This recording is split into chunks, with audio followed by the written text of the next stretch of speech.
Brett, appreciate you making some time for us this morning. It looked like Arkansas was going to win the series in Gainesville after taking game one. Games 2 and 3 didn't go according to plan, and they really bounced back strong this week. What do you think the key was this week for Arkansas getting it done against the Tigers, Brett? Hey, good morning, guys. Certainly pitching. It all starts there. And I think the one reason that Florida was not a series win for the first time in 14 series was Hayden Smith and Jackson Wiggins just did not pitch as well as we had seen. That changed this weekend, and I know Razorback fans always enjoy sweeping LSU, and it was certainly a good bounce back for the team and provided just a little bit of separation to get into that SEC West division. Brett, let's talk about Hayden Smith. He pitched a gem of beauty. It was a magnificent performance on Friday. We got to remember this is a freshman. It's one thing to have an accomplishment like he has had this several times this season in the Southeastern Conference, but to do it at such a young age, what did you think about him on Friday? Yeah, he was fantastic, and I think that's a good point. We constantly need to remember this kid's 17 years old. This is a true freshman. He was pretty much anointed as a starter back in the fall, both with what he did to pass up the draft as far as his accolades on the youth circuit, but also what he did once he got on campus. And he's had a few bumps in the road, but for the most part, for a freshman to step in to be a Saturday starter in the SEC, he's been extremely impressive. And he's somebody that I think we're going to continue to see get better and better.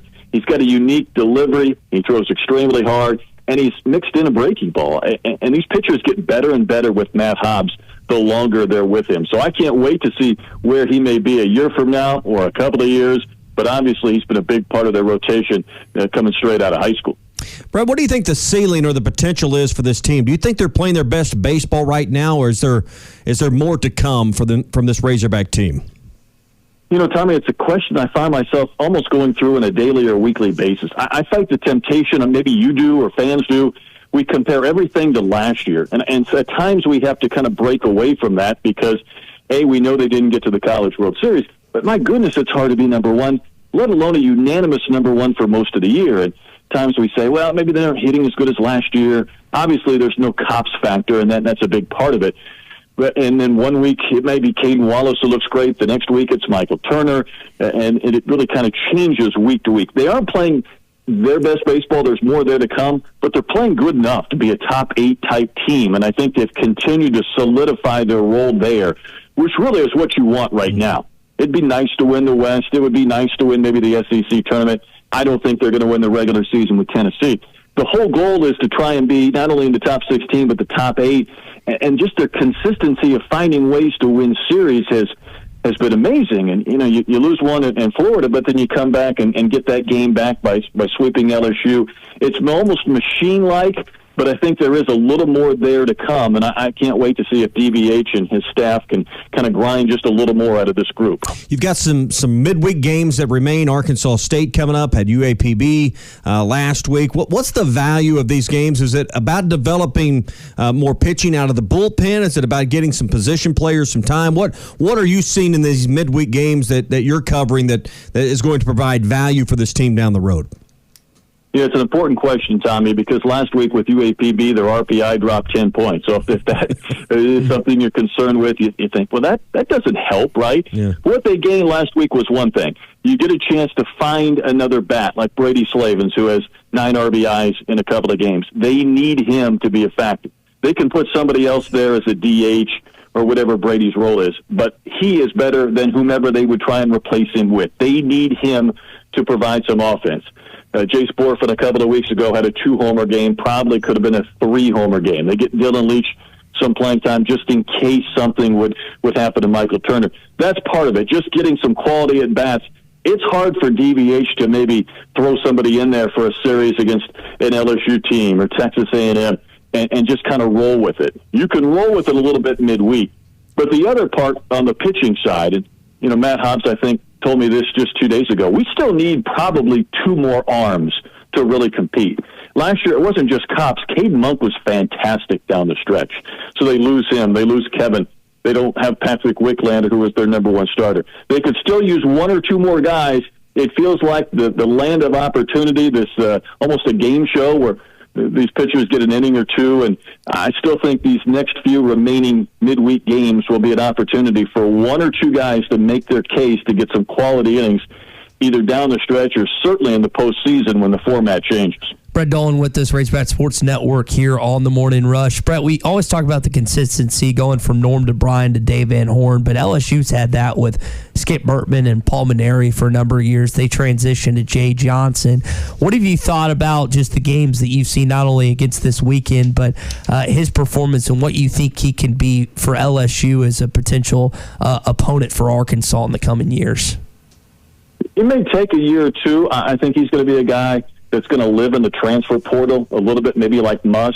And there's a lot to sell there for LSU. I think he would admit the program isn't quite where it was 4 or 5 years ago. When we start talking about SEC baseball and people around the country, they mention Arkansas, and then you talk about Mississippi State winning a national title.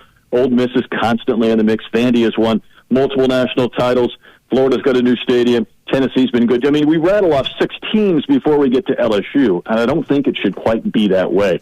His brand is a little different. I mean, we saw it this weekend, right? The timeouts, and it just has more of a West Coast feel to it than it does step up and get in the ring and throw some punches like it does in the SEC. They'll be back, and I hope it's not soon, because if it happens in a couple of years and then you throw a Texas into an enlarged Western division, it's going to be not only the best baseball division in college baseball, it'll be the best short of the National League Central or National League East.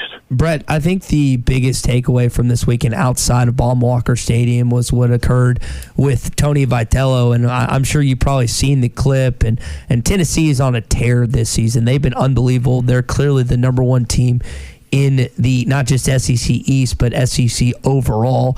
What have you thought about what he's done there and just kind of what occurred with him and the chest bump with the third base umpire?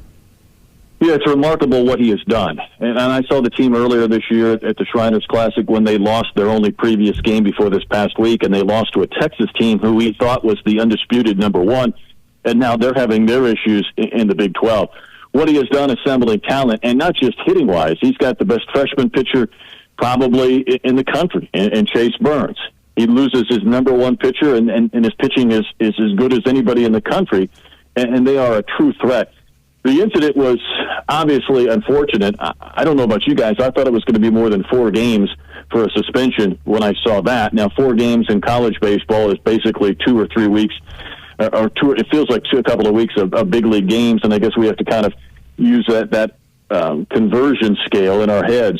I thought it might be much longer, and obviously he has a way of kind of putting his guys in this. It's us against the world, and there's an edge, and they play with that mentality. They follow him, so I was curious if he was going to be gone for a longer time, how that might affect him. But my goodness, they're a machine too. They aren't quite like Arkansas, who's just consistently good and goes about their business. They play with a little flair, and their challenge, of course, is going to be the same thing Arkansas dealt with last year. When you are the undisputed number one team, boy, those shoulders get a little bit heavy the deeper the season goes. Yeah, and the pressure gets larger as the season grinds on. But, yep. You know, when you look at the kind of where things are at in this league, got the defending national champion, Mississippi State, with a 6-9 record, and or near the bottom of the SEC West. Ole Miss, who's been really good, is 5 games below 500 in the West. Vanderbilt's not on their normal pace. Brett, I'd be interested to see what your thoughts or your opinion, evaluation of the SEC. Is it down this year, or is it just everybody's beating each other up this year? I think the latter. I really do. I know there's a lot of talent. I continually get a chance to talk with coaches from other teams every week. It's the best part of what I get to do, because you get to ask these questions and find out their perspectives. To a man, they talk about how old this conference is and how different it feels than years past. Peyton Stovall is one of the few freshmen you really see play, at least on a regular basis, because there's transfers or there's fifth-year seniors or both.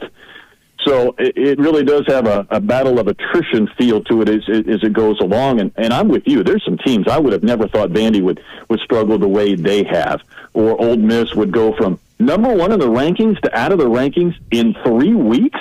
I don't even know how that happens, to have that type of fall when you're considered at the very top, at least for 1 week. So I think it's made for a fascinating run. I think that's why I appreciate DVH's consistency with his crew even more, because there haven't been quite the bumps in the road that some of these other major programs have had. And the other thing, Tommy, is you can go from a program that we're not talking about to one that we're really concerned about in 3 weeks. And for me, that's a Texas A&M team that is playing pretty darn good baseball right now, and they'll be inviting the Hogs to their place soon. So I think week to week, it almost has kind of an NFL feel to it, where you can go from out of the mix to being very competitive in a short amount of time. He wrote a 0 or vice versa very quickly. All right, so put your finger on 2 or 3 things that you think needs to happen. You got 15 SEC games left, a conference tournament and postseason, a handful of non-conference games.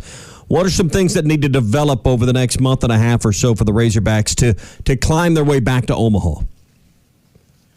I think a couple of things. I think Robert Moore's batting average and power numbers would climb. I'm a big Robert fan. I know this year from a number standpoint has not looked quite the way like it probably did in his mind. If a game's on the line, I still want him in the batter's box, but I'd love to see him go on one of those tears I think we know he is capable of. For my money, Cade Wallace is the most talented, tools-up player on that team. If I could buy stock in one Razorback, as much as I love Robert, it would be Cade Wallace. There's more there, too. I mean, as good as he has been in so many different categories, I think he's capable of going on an amazing run. And then, quite frankly, they need to keep a Brady Slavens hot. They need to get him more power, more RBIs, because if you start to stretch that lineup 1 through 6, it's pretty darn difficult. And Zach Gregory is the grittiest number 9 hitter there is, with an on-base percentage almost freaking 500. I don't know how you do that this deep in the year. So I think more from Robert, more from Caden, and the good news is those guys are very capable of that. And then a Braden Webb or a Brady Slavens need to keep where they have been in the last month, moving forward. And obviously Connor Nolan, we almost don't mention him, and he's probably been the MVP of this team. He's been consistently good, and you've got to keep Hayden Smith and Jackson Wiggins giving them quality innings. The bullpen's just not quite where it was last year because of no Kevin, so you need to constantly keep getting those 5- and 6-inning performance from their starters. And to their credit, for the most part, they have done that from the beginning of the year until now. Brett, Arkansas swept them this weekend. They beat them in basketball 3 times, once in the SEC tournament, once in Baton Rouge, and then once in Fayetteville. Also beat him in Baton Rouge in football. Arkansas fans love hearing that they're 7-0 against LSU in the past year, and we'll leave you with that tidbit this morning. We appreciate you joining us, man. My pleasure, guys. Keep up the good work. All right, Brett Dolan with us, Razorback Sports Online Network. is your number one source for all your betting needs, sports info, and odds. Find all the latest sports developments, including this week's odds for the Masters Championship and the start of Major League Baseball season. BetOnline is your continued source for all your sporting wagering needs, including live betting and your favorite Vegas casino and poker games. It's super easy to get started, so join today. Learn why everyone is saying BetOnline is the fastest and easiest way to wager on popular sports and games. Bet online, where the game starts.